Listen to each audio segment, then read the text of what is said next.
Prayer చేసుకుంటాం. పరిశుద్ధుడు విమోచకుడానికి పరిశుద్ధ నామమును బట్టి వందనాలు తండ్రి. ప్రభా రాత్రి అంతా మాకు సుఖమైన నిద్రించా. ఉదయకాలంలో ప్రభా నీ పాద సన్నిధిలో దేవా గడుపుటకు మాకు ఇచ్చిన వాక్యాన్ని బట్టి వందనాలు. నీ వాక్య వెలుగులో జీవించుటకు నీ కృప దయచేస్తున్నందుకు వందనాలు. నీ స్వరం వినిపించాడు, నీ సన్నిధి ఉంచు. యేసు నామములో స్తుతించి ప్రార్థించి వేడుకుంటున్నాను తండ్రి. కీర్తనలు 8వ అధ్యాయం. కీర్తనలు 8.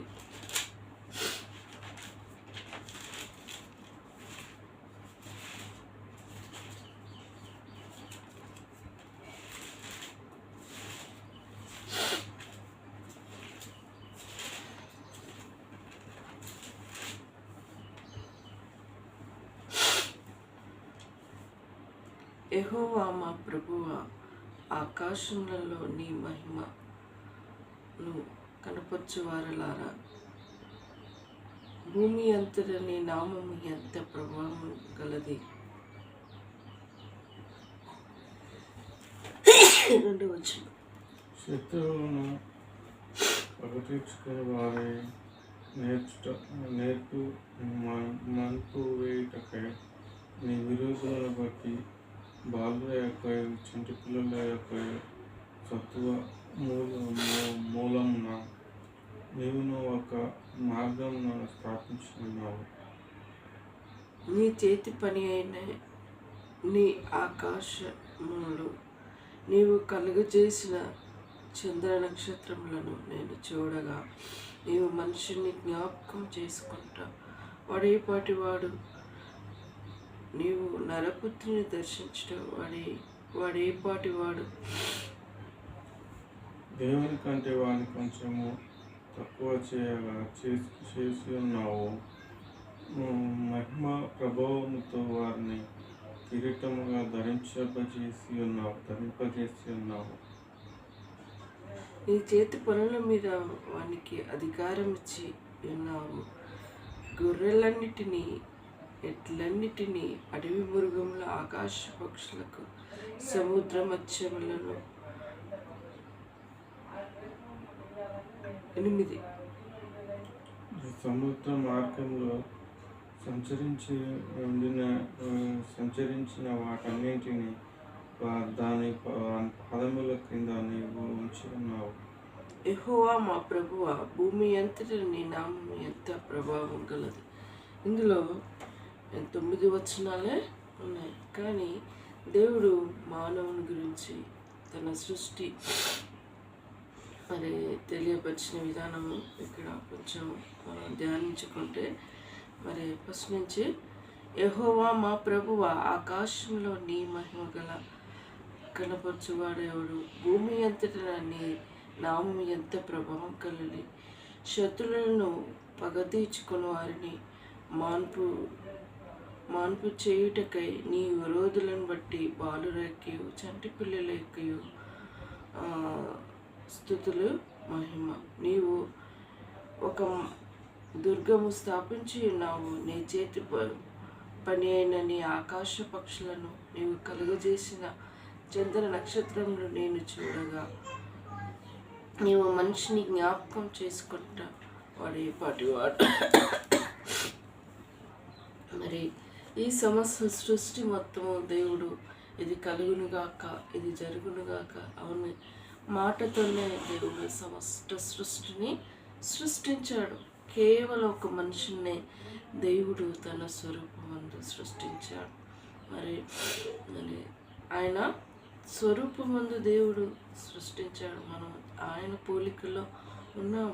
మరి దేవుని పోలికలో ఉన్నాం అంటే దేవుని గుణలక్షణాలు మనకు కలిగి ఉండాలి.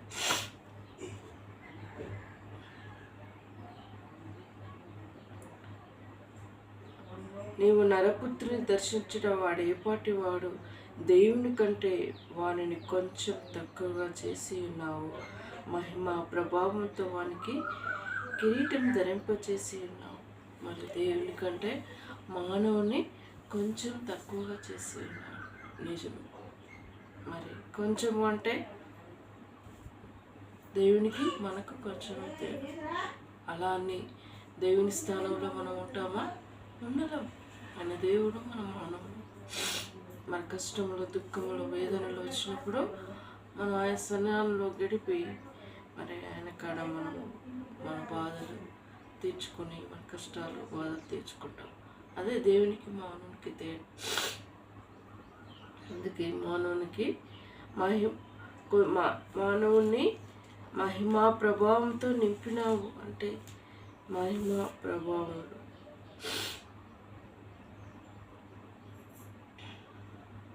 మహిమా ప్రభావంతో వారిని కిరీటం ధరింపచేసి ఉన్నావు. నీ చేతి పనుల మీద వారిని అధికారం ఇచ్చి ఉన్నావు. గొర్రెలన్నిటినీ, ఎడ్లన్నిటినీ, అడవి మృగ, ఆకాశ పక్షుల సముద్ర మధ్యంలో, సముద్ర మార్గంలో సంచరించి వాటన్నిటికీ వాటి వాని పాదముల కింద నీవు ఉంచి ఉన్నావు. మరి ఆయన సృష్టించిన అన్ని మానవుని కింద మానవుడు. నిజమే, ఈ సృష్టిలో ప్రతి ఒక్క దాని పేరు ఫస్ట్ పేరు పెట్టింది ఆదాముకి. అదికి తెచ్చారు. చెట్లకి, ఆకాశ పక్షులకి, జంతువులకి, ప్రతి జీవరాశికి పేరు పెట్టింది ఆదామే అని ఆది కాండంలో చెప్పబడి ఉన్నది. మరి ఈ మానవుడిని దేవుని కంటే, ఈ మానవునికి మరి దేవుని కంటే కొంచెం మహిమ కొంచెం తక్కువగా చేసి మహిమ ప్రభావంతో నింపి ఉన్నాడు. మరి ఆయన చెప్పిన విధంగా మనం జీవిస్తే ఆయన మహిమకి ప్రభావంగా మనము ఉండగలుగుతాము. మరి ఆయన చెప్పినట్టు మనం వినకుండా మన ఇష్టానుసారంగా జీవిస్తే ఆయన మహిమ మనలో ఉండదు. అందుకే దేవుడు చెప్పినట్టు వినాలి. వినడు మానవుడు. ఎందుకంటే తన సుబుద్ధి, తన సొంత జ్ఞానంపై ఆధారపడి ఉంటాడు. యెహోవా మా ప్రభువా, భూమి అంతటా నీ నామం ఎంత ప్రభావం కలది. మరి ఈ భూమి అంతటా దేవుని నామము ప్రభావం కలది, గొప్ప నామము. యెహోవా నా ప్రభు గొప్ప నామము. దేవుడు మరి ఇంత స్పష్టంగా ఈ వాక్యంలో తెలియపరుచుకుంటూ వస్తున్నాడు. ఈనాడు మానవుడు గ్రహించకుండా ఇది తెల్లలో సంబంధించింది, బ్రిటిష్ వాళ్ళకి సంబంధించింది అని ఏదో విధంగా అణుచుకుంటూ ఉంటారు. ఈ సృష్టి మొత్తం ఆయన సృష్టించాడు. మరి ఈ గ్రంథంలో ఎక్కడైనా సృష్టింపబడి ఉన్నదా అంటే లేదు, లిఖించబడి ఉన్నదా అంటే లేదు. మానవుడు కోతి నుండి వచ్చిందని సైన్స్ ప్రకారం చెప్పబడుతుంది కాదు. బైబిల్ ప్రకారం ఆది ఎందు దేవుడు తన స్వరూపమందు నరుని సృష్టించాడని దేవుని వాక్యంలో లిఖించబడి ఉంది. మరి కోతి నుండి వచ్చినమా? కాదు, అది జంతువే. అది జంతువు. అది సైన్స్లో చిన్నప్పుడు మేము చదువుకున్నాం. కోతి నుండి మానవుడు వచ్చాడని చెప్పబడింది. మేము అప్పుడు నాకు గ్రహింప లేనప్పుడు నమ్మాను. కానీ ఇప్పుడు నేను దేవుని ఎరిగినాక కోతే మానవుడు ఇప్పుడు నేను నమ్మగలుగుతాను. అలా కాదు, దేవుడు ఒక సృష్టిని సృష్టించాడు. ఈ దైవ గ్రంథంలో లిఖించబడి ఉంది ప్రతి విషయం. ఇది గ్రహించలేని మానవులు ఈ లోకంలో మనుషులు. ఇది తెల్లలకు సంబంధించింది, ఇది మతం సంబంధించింది. ఇట్లా సువార్త చెప్తుంటే ఏమంటారు మనుషులు? మత ప్రచారం చేస్తున్నారు విచ్చలవిడిగా మాట్లాడుకుంటూ వస్తూ ఉంటారు. మరి దేవుడు సువార్త చెప్పి ఉన్నాడు. మరి ఆనాడు దేవుని ఎరగని కొత్త నిబంధన కాలంలో ఆయన ఎరగక ఉన్నప్పుడు మరి తన శిష్యులు మరి వెంబడించి ఆయన తెలుసుకొని ఆయన మాటలు మరి పూజించి చేసి తెలిసారు. మరి అన్ని దినాలన్నీ దేవునితో ఉన్నవారు మరి కొందరు యేసుప్రభుని సిలువ వేసేవారిగా మరి ఉండవలసి వచ్చింది. మరి సైతాన్ మాటలు వింటే అలానే ఉంటారు. మరి సైతానికి మాటలు విని ఇస్కరియోతు యూదా యేసుప్రభుని మరి వెండి నాణాలకి అమ్మేశాడు. అమ్మి మరి సిలువ వేసిన వాడుగా ఉన్నాడు. మరి దేవుడు ముందే చెప్పాడు, మరి నువ్వు మారు కోడుకు బుయ్యకు మునిపై నన్ను నువ్వు ఎరగవని అంటావంటే ఆయన అంటాడు, నేనంటానా అంటే దేవుడు ముందే చెప్పాడు. మరి 3 సార్లు ఎవరో నాకు తెలియదు వాళ్ళు బండ్రోతులు వచ్చి నువ్వు కూడా ఆయనతో ఉన్నావు కదా అంటే కాదు కాదు అని అంటారు. కొందరు ఈ లోకంలో సమస్యలు సపోజ్ భయంకరమైన దొంగతనాలు ఇలాంటి కేసులు హత్యలు జరిగినప్పుడు ఏం చేస్తుంటారు, ఆయన ఎమ్మటి ఎవరున్నారు అలాంటివన్నీ చేశారు. నువ్వు కూడా ఉన్నావు అంటే ఏం చెప్తుంటారు, అందులో నీళ్ళు ఇరుకుతా అని తప్పించుకొని కాదు కాదు అని తప్పించుకుంటారు. ఆ రోజులలో కూడా ఇస్కరియోతు మరి ఆయన శిష్యులలో 12 మంది శిష్యులలో కూడా దేవుని యేసు ప్రభు పట్టుకునే సమయంలో వాళ్ళు వచ్చే సమయంలో మరి యేసు ప్రభు పట్టుకొని వెళ్ళిపోయారు. నువ్వు కూడా ఉన్నావు కదా అంటే కాదు కాదు మారు కోడుగు అప్పుడే కోడుగు వస్తుంది, ఆయన చెప్పిన మాట గుర్తుకొస్తుంది. ఎంత బాధపడుతుంది, తల కిందలుగా సెలవు వేసిన సమయంలో తల కిందలుగా ఊరేసుకొని వచ్చిపోతుంది. చూడు, దేవునికి మానవునికి అదే తేడా. ఆయన ముందే చెప్తాడు, మనకు జరగబోయే అన్ని విషయాలు పరిశుద్ధాత్మ దేవుడిగా ఉండి చెప్తాడు.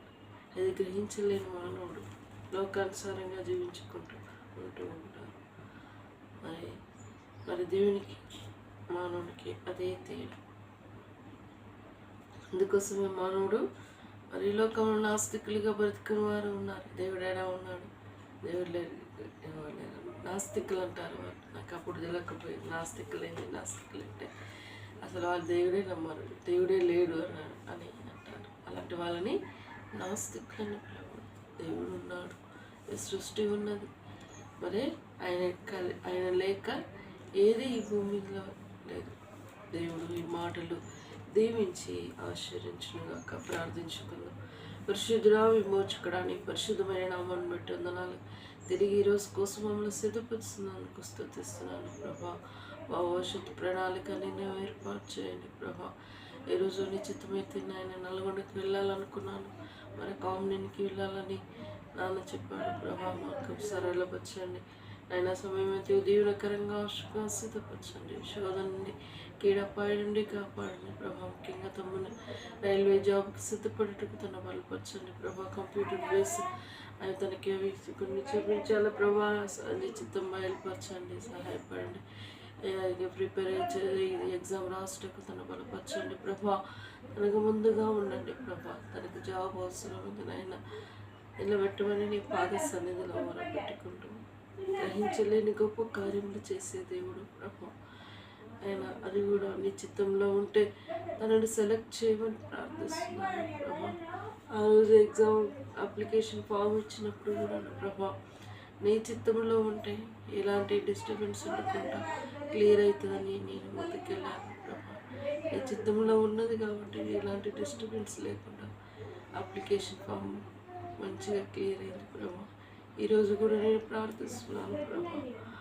వాడికి ఎలాంటి డిస్టర్బెన్స్ నీ చిత్తంలో జాబ్కు, ఈ రైల్వే జాబ్కి తను నిలబెట్టి నీ చిత్తంలో ఉంటాయి దేవా. మరి ఎలాంటి డిస్టర్బెన్స్ ఉండకుండా క్లియరెన్స్ చేయండి. కంప్యూటర్ బేస్ సిస్టమ్ మీద అవగాహన ఉండాలి, అది చూపించాలి ప్రభా. అది ఎక్కడే ఉంటుందో తెలుసుకుంటూ అక్కడ మమ్మల్ని నడిపించండి, సహాయపడండి ప్రార్థిస్తున్నాను దేవా. ఇంకా ప్రిపేర్ అయ్యి మంచిగా కొద్ది సమయంలో ప్రిపేర్ అయ్యి యుద్ధమునికి సిద్ధపడి రాసే కృపను దయచేయండి ప్రభా. ఆ జాబ్కి కరెక్ట్గా తనకు సరిపోయినది అయితే తనని నిలబెట్టమని ప్రార్థిస్తున్నాను ప్రభా. ఇది నీ చిత్తమైతే నిలబెట్టమని ప్రార్థిస్తున్నాను. ఈ చిత్తంలో కాకుంటే ప్రభా తనని ఎందులో నిలబెట్టాలని నీ ఉద్దేశమైందో అది కూడా బయలుపరచు నాయన.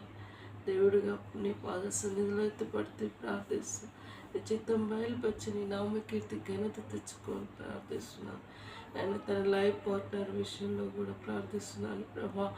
మరి ముంబై ప్రపోజల్ విషయంలో ప్రభా నేను ఎప్పుడు అక్కడికి వెళ్ళాలో నీ చిత్తం ఎప్పుడు నన్ను బయలుపరిచి నడిపించండి అయ్యా. మరి అన్న వాళ్ళ పెద్ద పాప వాళ్ళు కూడా మ్యారేజ్ చేయాలని సిద్ధపడుతున్నారు నాయన. తమ్ముడితో జతపడి నీ ఉద్దేశం ఏంటి ప్రభా నాయన. మరి జగత్ పునాది ఎప్పుడు అయ్యా నీ చిత్తంలో ఉంటే మార్గం సరళపరచండి. వారికి కూడా సమాధానం దయచేయండి. నా గృహంలో సమాధానం నింపండి, గృహంలో మరి సంతోషాన్ని నింపు నాయన. అయా నీ ఘనమైన కార్యం, ఆశ్చర్యమైన కార్యం గృహంలో జరిగించండి. సంవత్సరం మరి ఇద్దరి లైఫ్ సెటిల్ అవుటకు నీ చిత్తం బయలుపరచండి. నా విషయంలో కూడా ప్రభా అయా నీ చిత్తం నా ఇలా జరిగించండి ప్రభా. యూఎస్ఏ ప్రపోజల్ నీ చిత్తమైతే అప్గ్రేడ్ అవుటకు మార్గం సరళపరచండి. ఆయన సమాధానం ఇరువురిలో సమాధానం ఉండాలి, సంతోషం ఉండాలి. నీ వాక్యమును మాకు తెలియపరచండి, మార్గం సరళపరచండి. దేవా సహాయపడును ప్రార్థిస్తూ గృహంలో సంతోషాన్ని నింపండి ప్రభా. నీ చిత్తమే మా ఇలా జరిగించమని ప్రార్థిస్తూ అన్ని విషయాలన్నీ దయగల చేతికి అప్పచెప్తూ ఈరోజు సమయం అయితే దీవెనకరంగా అవసరంగా సిద్ధపరచండి. చిన్న చిన్న విషయంలో బిడ్డ డెలివరీకి సిద్ధపడుతుంది. మరి ఆ బిడ్డకి మరి ఏ రోజు ఎప్పుడు డెలివరీ టైము మంచి డెలివరీని అనుగ్రహించండి. దైవం ఎలాంటి ఆటంకం జరగకుండా కృప దయచేయమని ప్రార్థిస్తున్నాను. నిరంజని కావ్యమ్మ నవ్యమ్మ బిడ్డల విషయంలో భవిష్యత్తు ప్రణాళిక అన్ని ఏర్పాటు చేయండి. బిడ్డలను నిరంజన ఇల్లు కోసం కనిపెడుతుంది ప్రభా. మరి నా దేవ మరి నా తొలిలో ఉండే ఉద్దేశం ఏంటి? సెకండ్ లిస్ట్లో బిడ్డకు పేరు అనుగ్రహించండి. లేకపోతే ప్రభా ప్లాట్ అమ్మాలనుకుంటున్నారు, పెళ్ళి తీసుకోవాలనుకుంటే నీ చిత్తం బయలుపరచండి. ఏదైనా నీ చిత్తం అయితే ఇలా జరిగించమని ప్రార్థిస్తూ అంధకార శక్తులు నజరేని ఇస్తున్నాములో బంధిస్తున్నా. అవేమో జాబ్ కుషన్ అవేమో స్టడీ అయిపోయినంత వరకు కాపుదల భద్రత ఉంచండి. దేవాలయంలో నా కుటుంబాన్ని స్వహస్తాలకు అప్పచెప్తున్నాను. మందిరంలో అక్కరలు తీర్చండి. మందిర విషయంలో ప్రభా సహోదర కృపణ జ్వరంతో పడి ఉన్నాడట ప్రభా. ఇవ్వబడిన గాయపడిన హస్తంతో తాకి ముట్టి పరిపూర్ణ స్వస్థత ఆరోగ్యంలో దయచేయండి. ఇంకా సాయమైన అనే వ్యక్తి కోసం ప్రార్థిస్తున్నాను. అనారోగ్య స్థితిలో ఉన్నాడు ప్రభా. నీ గాయపడిన హస్తంతో తాకి ముట్టి పరిపూర్ణమైన స్వస్థత ఆరోగ్యం దయచేయమని ప్రార్థిస్తున్నాను. మందిరంలో ఉన్న ప్రతి ఒక్కరు ఎవరైనా అనారోగ్య స్థితిలో ఉంటే నీ కృపలకు జ్ఞాపకం చేసుకొని ప్రార్థిస్తున్నాను. అందరి అక్కర వసతులను నీ మహిమాశంలో తీర్చండి. ఇంతవరకు చేసిన మేలును బట్టి వందనాలు. చేయబోయే మేలు కోసం నీ పాద సన్నిధిలో ఎత్తిపెట్టి ప్రార్థిస్తూ ప్రభావి పాద సన్నిధిలో నా కుటుంబాన్ని స్వహస్తాలకు అప్పచెప్పుకుంటూ ఈరోజు అంతే సమయం దీవించి ఆశ్రయించమని యేసు దివ్యమైన నామమున స్తుతించి ప్రార్థించి వేడుకుంటున్నాను తండ్రి. యేసు రక్తమే జయం, సిలువ రక్తమే జయం. యేసిన సంపూర్ణ విజయం కలుగునుగాక. అపవాది క్రియలు అనంతం నాశనం అగునుగాక.